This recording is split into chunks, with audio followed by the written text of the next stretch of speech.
UP के भदोही में आयोजित 4 दिवसीय कारपेट एक्सपो 2024 का समापन शुक्रवार को हो गया। कुछ निर्यातकों के हाथ निराशा लगी तो कुछ उत्साहित भी दिखाई दिए। फिलहाल सीईपीसी इस आयोजन में मिली सफलता से उत्साहित है। एक्सपो मार्ट में आयोजित कालीन मेले में 3 दिन तक सिर्फ खरीदारों की एंट्री थी, लेकिन चौथे दिन एक्सपो मार्ट कालीन उद्योग से जुड़े कामगारों सहित अन्य लोगों के लिए भी खोल दिया गया था। हालांकि प्रदर्शनी में शामिल कालीन निर्यातक अपनी दुकानें 17 अक्टूबर की शाम को ही समेटना शुरू कर दिए थे, किंतु कई लोगों की दुकानें को समेटने का सिलसिला 18 अक्टूबर शाम को शुरू हुआ। कालीन मेले में अमेरिका, रूस, Australia, Belgium, Brazil, Bulgaria, Egypt, France, Germany, Italy और जापान सहित 38 देशों के 238 विदेशी खरीदार और 255 बायर एजेंटों ने अपनी उपस्थिति दर्ज कराई। कालीन मेले में भागीदारी करने वाले निर्यातकों की मिलीजुली प्रतिक्रिया सामने आई है। कुछ लोगों का कहना था कि अपेक्षा के अनुरूप परिणाम नहीं मिला। वहीं निर्यातकों ने यह भी बताया कि जिन बायरों की लिस्ट उन्हें उपलब्ध कराई गई थी, उनमें से काफी लोग मेले में शामिल ही नहीं हुए। कुछ ने तो बेहतर बताया तो कुछ ने निराशा भी जाहिर की। कुछ स्टॉलों पर भीड़ भी दिखाई दी तो कुछ स्टॉलों पर सन्नाटा पसरा हुआ दिखाई दिया। हालांकि सीईपीसी का कहना है कि कारपेट फेयर का परिणाम अपेक्षा के अनुरूप रहा। निर्यातक पूरी तरह संतुष्ट हैं। अधिकतर निर्यातकों को ऑर्डर मिले हैं।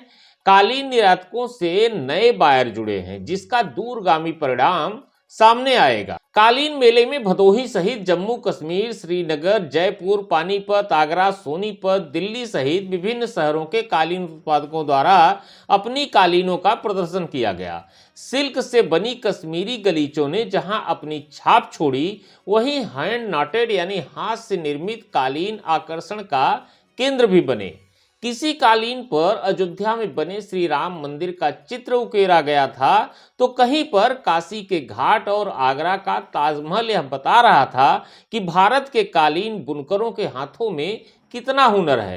कालीन मेले में आकर्षण का केंद्र जिला जेल में कैदियों द्वारा बनाया गया आकर्षक कालीन भी रहा, जो कैदियों के सामाजिक सुधार और रोजगार की दिशा में एक सार्थक कदम बताया जा रहा है।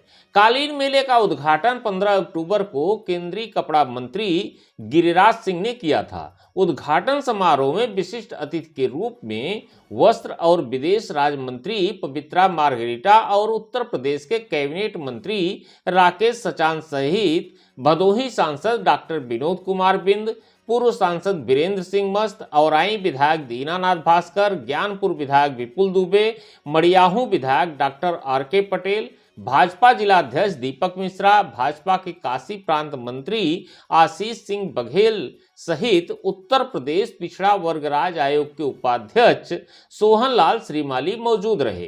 अंतर्राष्ट्रीय कालीन मेले की समाप्ति पर सीईपीसी के पदाधिकारियों ने प्रेस वार्ता की और अपनी उपलब्धियों को गिनाते हुए सफल आयोजन के लिए केंद्र व प्रदेश सरकार का आभार जताया। वहीं प्रशासनिक व्यवस्था को सुचारू रूप से संचालित करने के लिए भदोही डीएम विशाल सिंह और एसपी डॉक्टर मीनाक्षी कात्यायन के सहयोग की प्रशंसा भी की। सीईपीसी के चेयरमैन कुलदीप राज बट्टल ने बताया कि कालीन मेले में आने के लिए 464 आयातकों ने रजिस्ट्रेशन कराया था, जिसमें 325 आयातक शामिल हुए हैं। बताया कि जो भी आयातक आए हैं वे अच्छे क्वालिटी के बायर हैं। बताया कि इस मेले से छोटे और मझले निर्यातकों को लाभ मिला है। साथ ही 4.5 से 500 करोड़ का व्यापार भी हुआ है। बताया कि इस कालीन मेले का सिर्फ वक्ती लाभ नहीं होता है, बल्कि जो बायर निर्यातक के साथ जुड़ता है उसका दूरगामी परिणाम भी सामने आता है। सुनिए सीईपीसी के चेयरमैन ने क्या कहा। 464 बायर्स ने रजिस्टर किया था और कारपेट काउंसिल के साथ, और 325 बायर्स आज तक अभी यहाँ पे नीचे काउंटर में जो हमारे रजिस्ट्रेशन है उनमें रजिस्टर किया गया है। ये 67 मुल्कों के कस्टमर्स थे जो कि कारपेट धंधे से जुड़े हैं और अच्छे क्वालिटी के बायर्स हैं। और इससे हमारे जो यहाँ पे निर्यातक थे, जो छोटे और मझले, जैसे मैं बार बार कह रहा हूँ, जिनके लिए कि इस फेयर की बड़ी इंपॉर्टेंस होती है, वो सब ने इस मेले से बेनिफिट लिया है।